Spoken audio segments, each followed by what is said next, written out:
All right. I have a 2009 first gen Genesis Sedan. Um, the dome light, or I don't know what you want to call this, the passenger compartment light, the one, kind of above the driver and passengers' heads.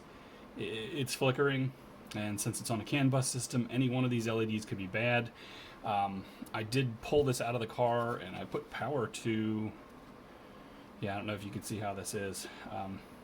I put power to this system directly through these leads right here, and it was flickering. And when I would flex these little LED elements, which is a PCB, it looks like glued to a piece of aluminum for heatsink. When I would flex it, like kind of torsional, let me see if I can get in the camera, torsionally sort of twist it, the LED would come on perfectly, and it might even stay on, largely until I put this. These three leads, by the way, are soldered right here, and I'll show you more about this. Sorry, I'm real good with the camera. More about this later, but these three leads are soldered on here, and this is flipped over, and this little T at the end goes into a slot, and the LED is placed into this hole.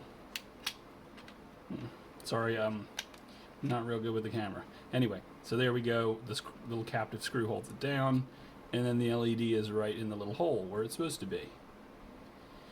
So as soon as you would snap this in or screw this down, it would put a little pressure on this plate, and it would immediately flicker and go out or become very low. It basically is having some sort of contact issue. There's something wrong with these PCBs. I don't know whether this is what is causing the front lights to also flicker, because they flicker at the same time. They could all be bad. I think the front lights are also some weirdo LED, just like this. Now, while 12 volts does come into here, these leads right here feed 4.3 something volts, like 4.35 volts, which is a very strange amount of voltage. It's usually 6 or 12 or 5 or something reasonable. 4.35 is a weird voltage, so I struggled to try to figure out how to replace these LEDs. Now, what I did find is these on the Amazon. These are 1 watt LEDs with already soldered onto a little aluminum backing for heatsink purposes. These operate at 3 or 3.3, which obviously if you put 4.3 on them, they're going to burn out pretty rapidly. So I also found this on the Amazon. I'm going to just slide this out so you can see one. But these basically are voltage regulators. These will take between, I think 4.3 and 16, or 4.3 and 20 volts. There's the thing here, but I'll put links to all this stuff in the description. But it'll basically take a fairly good variance of voltage and put out 3.3. So what I'm going to do is I am going to solder one of these. Oh, I just misplaced the little LED thing. There it is. Onto one of these. I'm just going to bend the leads and solder it on, and I'm going to solder this onto this and try and place it properly so that it comes out of the hole. Now the hole is a little too small to place this in. I want to place that directly into this hole. And it's a little too small. Won't quite fit, as you can probably see. She just sort of floats around in there. And I want to find a way to hold it down so it's sort of a permanent thing. No idea whether this is actually going to work or not, but we're going to give it a shot. So what I did is I brought my little calipers up here. I shouldn't probably be doing all this on my desk, but what are you going to do? And you can see this is exactly, 5/16.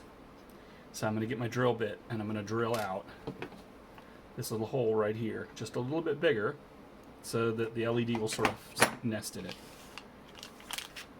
So give me a second to pull out the right drill bit here. Again, sorry for the camera work. Even though my brother gave me this beautiful gimbal to hold my phone, I'm not able to use it very well. It's a nice little DJI gimbal, so it'll hold the phone still in the right direction. But not being somebody who's any good with phones or cameras, it's always going to be a challenge. So I got a 5/16 drill bit somewhere. Here it is. These are new and exceedingly sharp. So I'm going to take it. Got my sweet DeWalt beater right here. Alright. So now I need to drill this hole out, and I'm going to do it from the back, because the back is sort of, I don't know whether that's plastic, but it is, or how it was formed, but it's sort of rounded over from the back to the front. So this should hopefully facilitate. Oh yeah, that went through real good.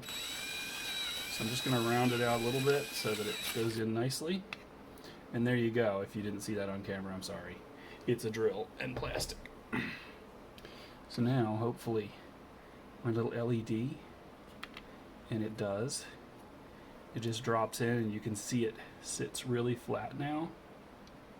Whoop, if it stays. And I was hoping to find a way to secure it. I don't know. I'm not really sure how I'm going to do it, but we're going to keep working on it. Now I need to get one of these voltage regulators soldered onto this so that the hole,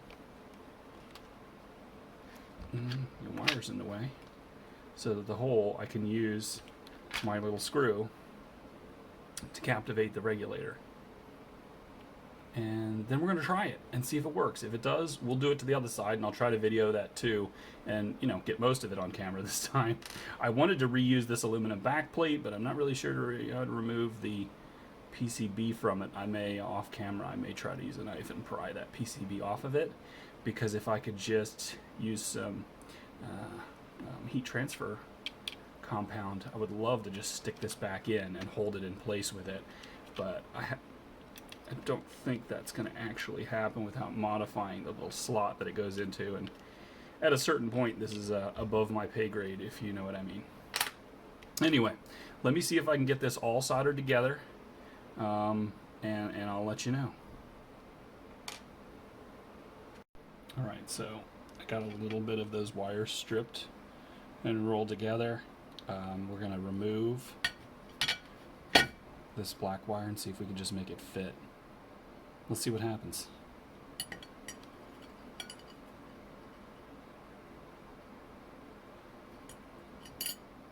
Alright.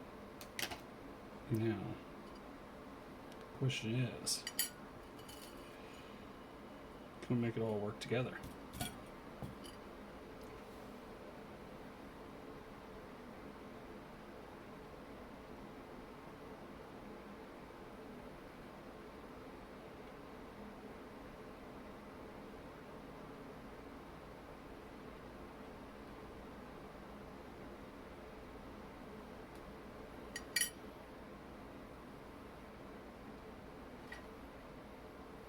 Oh, some of this should be on camera, right? Alright. Alright, here we go. I'm trying to get a little solder on my lead.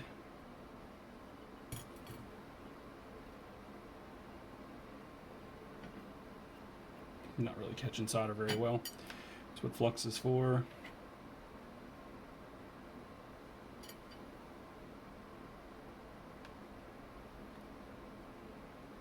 Also, I read that you can use petroleum jelly instead of flux, and it works pretty well. So if you don't want to buy a $5 can of flux like I have here off of the Amazon, you're more than welcome to just try to find some petroleum jelly somewhere. Alright, that went in pretty well. She's holding on.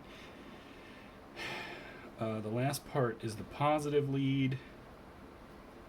I think we could probably bring it over the top, maybe like this, so that when it's turned over, it's in the right place. So what I'm going to try to do is bring this over here. I don't know if you can see that, and bring those two together. And I'm probably going to burn myself, but that's temporary. Alright. Let's get a little tiny bit of flux on it. Learning our lesson before. See if we can get these tied together.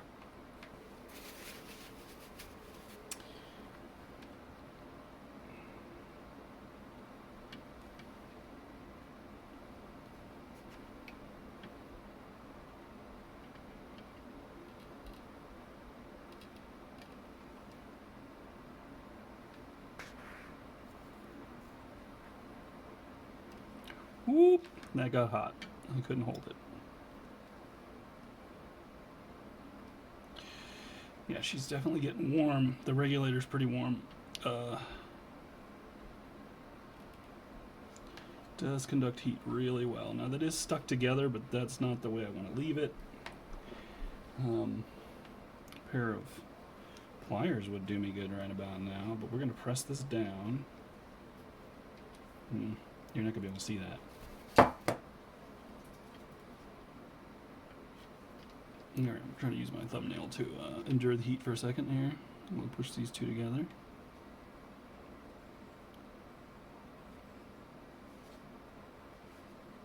Alright, that's hot, but we did it. Alright, so here's what we have, this rig. So there's your LED with the negative, brown and black joined.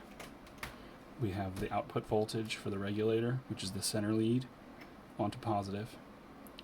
And then we have the input voltage coming from your whatever, this module. Oh, okay, let's get this back on camera. So then we have your positive lead right here, going back to whatever this module is right here. It's presumably some sort of CAN bus excitement. And now, if everything goes well, we should be able to slide the LED down into the slot.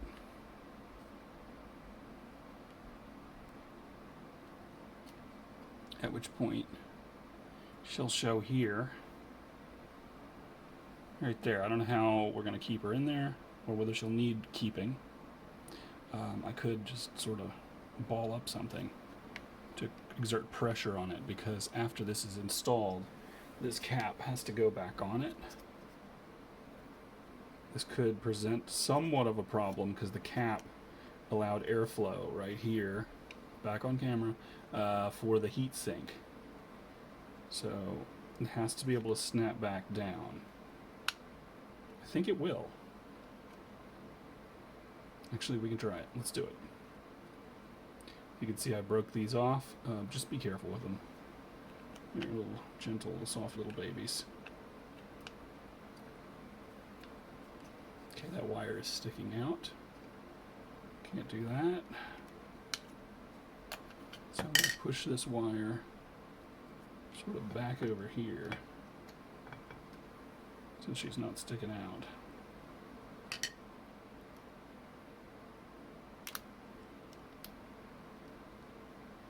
Oh, this one actually broke off, it looks like.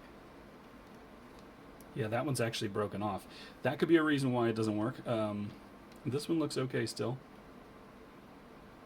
Yeah, I'm sorry if I didn't get that on camera. That positive lead is just broken off of the board. We have to fix that. All right, we're gonna try to snap it together, and so right there is where it should go down. It looks like it's willing to go together. All right, I'm not gonna push it all the way together because I don't want to have to undo these snaps and break more of them off, but it looks like it's gonna go back together that way. So I'm going to try to record the second part of this, doing the other side from kind of start to finish with fewer mistakes and fewer redos.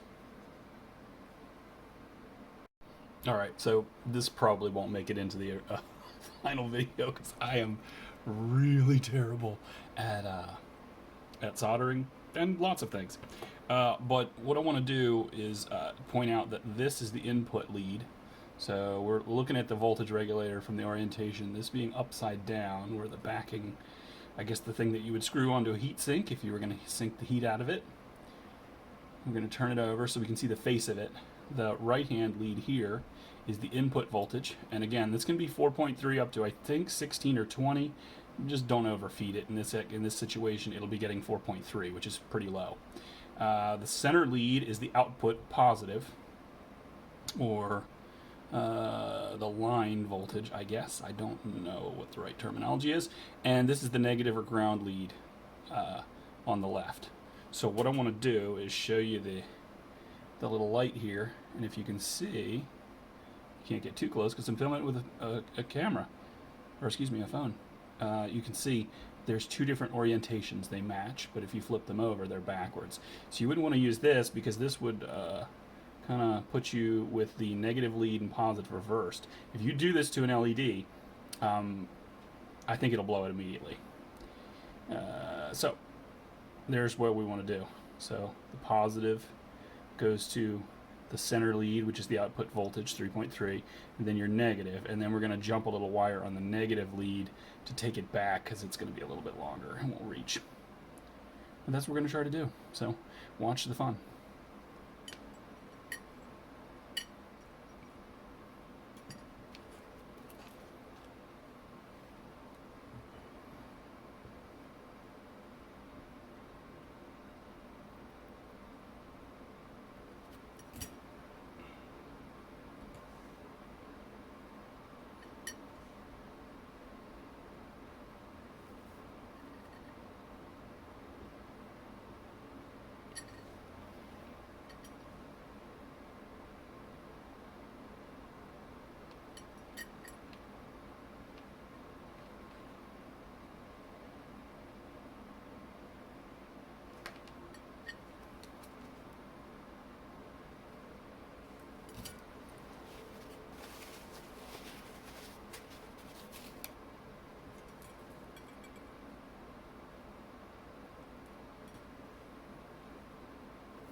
Alright, so we got this soldered on.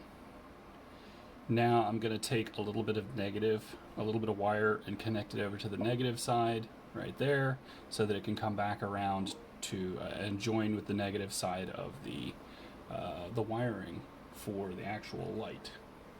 As you can see, the light has 3 wires. What I've been told is that brown and black can just get jumped together onto negative. The red is your current, and that's going to go to the input line on your regulator.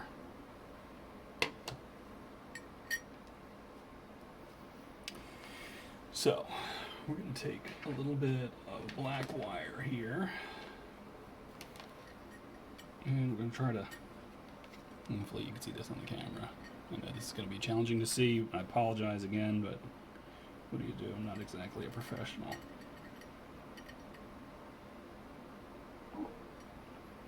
Alright, so she's on there anyway. How do you guys like my professional grade soldering iron here? A $9 Walmart Weller or something. I don't remember where I got it. Alright, so this is here. Hopefully it won't be in too much of the way. It's a little bit tall. The solder is a little bit tall for sliding down in that hole on the light. Maybe I'm going to try to compress it down a little bit, smash it. Let's see if I can get a little bit lower.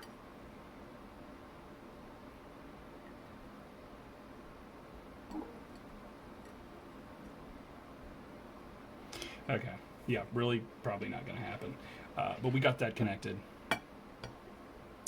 So now I need to kind of start to place it and see what reaches and what doesn't. So I'm going to move my soldering gear, which is a dinner plate and $9 worth of soldering iron, and then we're going to start to look at how this fits in here. Ooh, that aluminum's pretty warm actually. All right, and there is hazard on this, and I'm going to actually do some testing.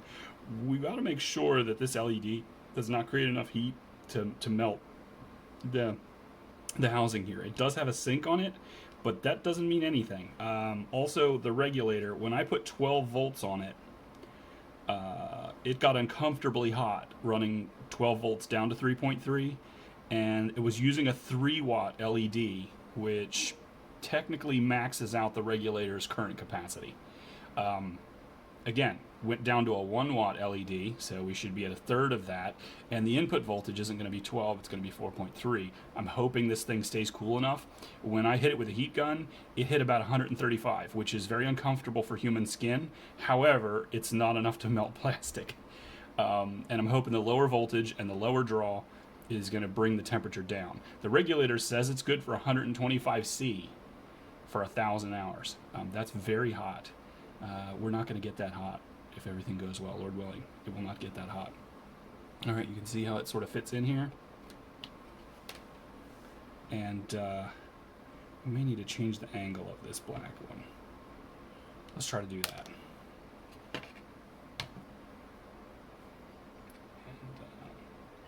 watching this all the way through. I appreciate it. I'm not monetizing this. I'm just doing this because I want to fix the thing on my car, and I bet there's other people out there that also want to fix it. So I'm just going to try to sneak it around. Yep, there we go. She's, oh, nope, she's not connected anymore. All right. We'll fix this. We go directly from this side.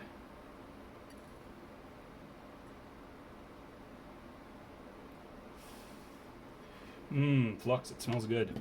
All right, man, look at that. That's some professional work right there. Ow, it's hot. So now let's see how she fits in. Okay, she's looking a lot better now. The other thing I could probably do, ooh, that's still warm, is cut the legs a little shorter on the regulator. But she snugs in there. She just fits in like she belongs. So we'll see. I mean, it looks like we don't even need that extension. You know what? Let's try it without it. Let's try it without it. I've got to try and get these two little puppies joined together here somehow. Let's see if we can strip back this wire just a tiny bit. You can see I'm working with the most premium of tools, so if you can afford these premium tools, you also can do this kind of work.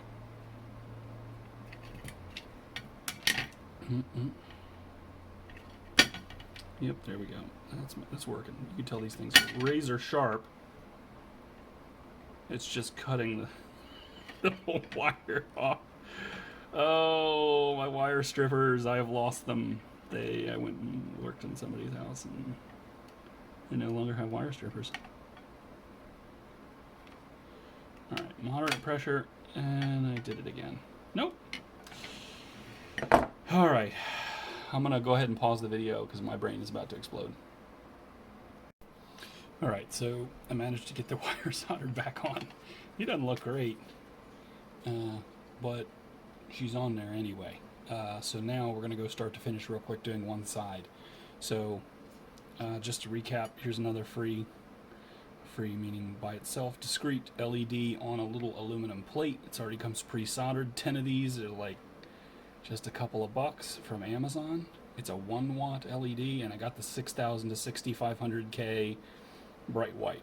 It looks like it'll replace the OEM color. We're going to put it in this hole. It's a little too big. We're going to bring up a 5/16 drill because the LED is 5/16 or whatever. I don't know. Let's see. 5/16 would be 8 millimeters. I don't know. Anyway, we're going to go ahead and drill out the hole right here for the LED. Try not to massacre that cap right there while you're at it. Alright, so we got that.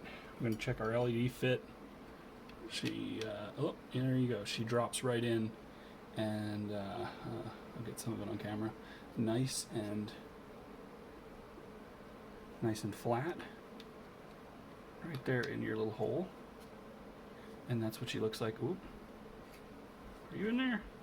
Get in there. Ooh, she's nice positive fit in there right now. I like that. Alright, so we're going to pop it out. We'll set this aside. Now we're going to get one of our voltage regulators. Got these again, 10 of them for like just a couple of bucks, $7, $8, whatever they were. And I'll put links to everything in the description if I can remember to do that. These come out of here in some way. You definitely do. I don't know how. There we go. Alright. Well, at least they don't fly around, huh? So again, center lead. Pull that off to the side a little bit. Center lead is your output voltage. The right-hand lead is your input voltage. Or excuse me. Yeah, the right-hand lead's input. Center lead is output. The far left, if you're looking at it with its hair up in the air, far left is going to be your ground. I'm going to verify that with the other one that I just did. Yeah, I think that looks right.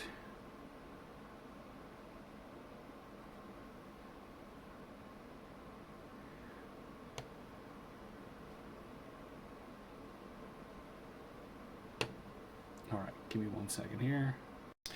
All right, so what I did is I put this together. Again, the center lead of your voltage regulator, and that's with the tab on the back.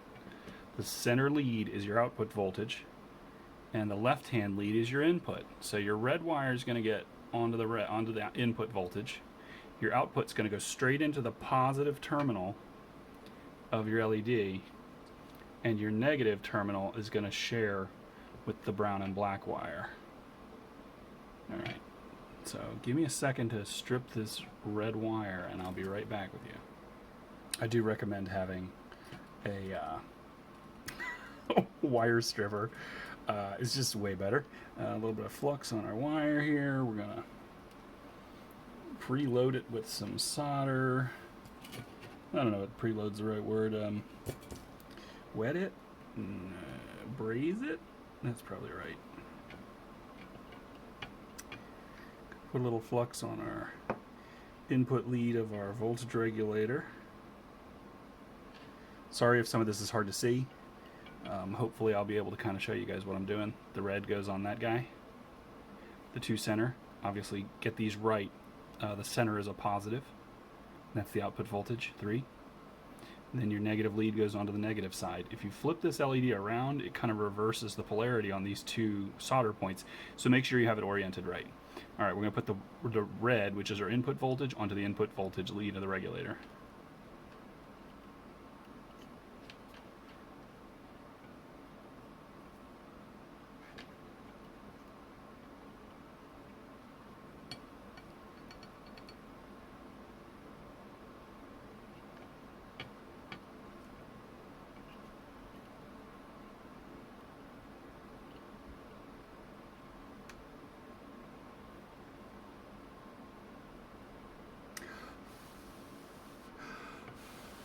Whew, that's an easy way to burn yourself. The wires heat up quickly, and let me tell you how well this voltage regulator transfers heat into this back tab.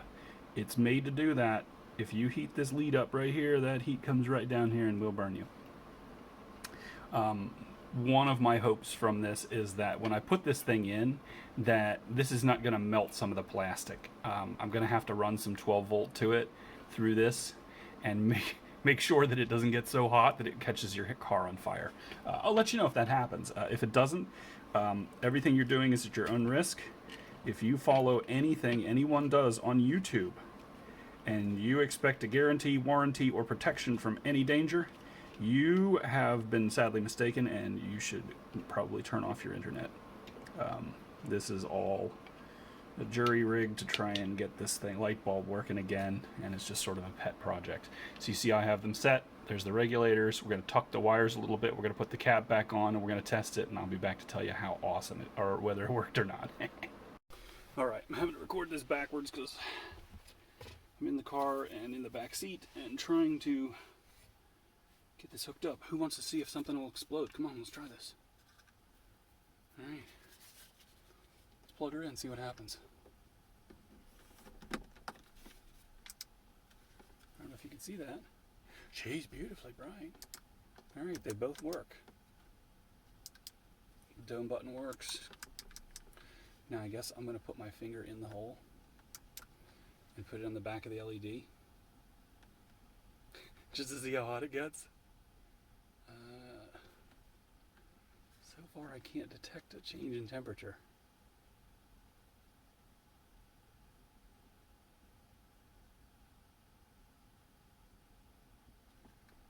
I probably should use a heat gun to hit the regulator.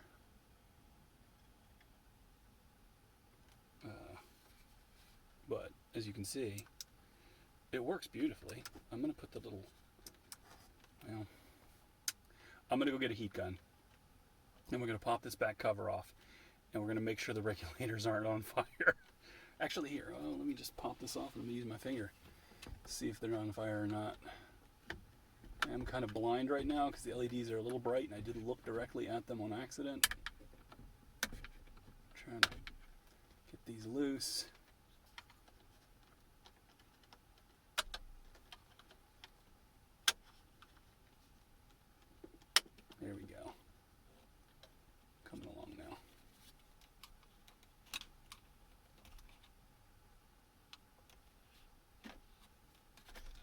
Alright, so the backing is off. So you can see. Go ahead and just turn them both on. I'm going to put my hand on the regulators. So my finger's on the regulator right now. And it is maybe 85 degrees. I mean, it's just perceptibly warm, and it is getting hotter. Nowhere near uncomfortable. I'm going to keep it on for a couple of minutes, just assuming that you left the doors open in your car. I would guess 130, 140 degrees in here is probably not too hot. The old boards, when they were running, would get extremely hot. Again, I mean, it's just getting up to where it feels very warm. It's getting close to uncomfortably warm. It's probably 115, 120 degrees when it feels like it's going to burn you. That's about 120. 125 is like near scalding. But my fingers are syncing it up pretty well. It doesn't look like it's going to get over maybe 120 degrees, so I think these regulators are fine. On a very hot day in your car, it might get hotter, but I don't think that it even warrants a heat sink for them. I think it's a success. Alright, I'm going to pause because my phone's running out of storage, and I'm going to put the backing back on, and we're going to screw it up in, and we're going to put all the pieces back into it, and we're going to just show it in its final state. Alright, it's got the back on it. It's running. I'm going to put the reflector in just to kind of give you an idea of what one side looks like. That's what the reflector looks like, this side. And this is what the plastic panel would look like, the little light diffuser thing would look like over it.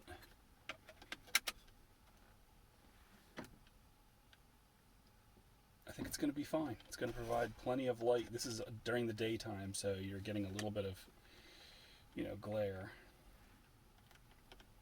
But it looks like it's going to work great. I am going to leave this hanging here and on for about 10 or 15 minutes, and then I'm going to come check the temperature of the housing and the backing. Make sure you're not overheating. One of the LEDs is getting much hotter than the other one. Cannot explain that, but it isn't visibly brighter, so, don't really understand why that would happen. But I'm going to leave it going for a few minutes. I'll be back in about 15 minutes, and we'll check the temperatures just to make sure not... Alright, it's been about 15 minutes. Let's see. The back of the case feels like about 105. Just like a kid with a fever kind of thing, maybe a little warmer. On a very hot day, this might get warmer. Ooh. That is easily over 150 degrees. I don't know how hot the old one used to get. That's pretty hot, the back of the LED itself. Now, it does have a little air pocket right here, and you can put your finger in and touch it. It is quite hot. The area where the regulator would be isn't too bad. The LED is much hotter.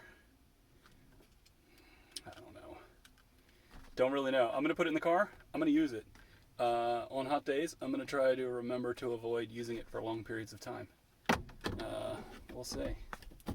So I'm going to try to put it back in here.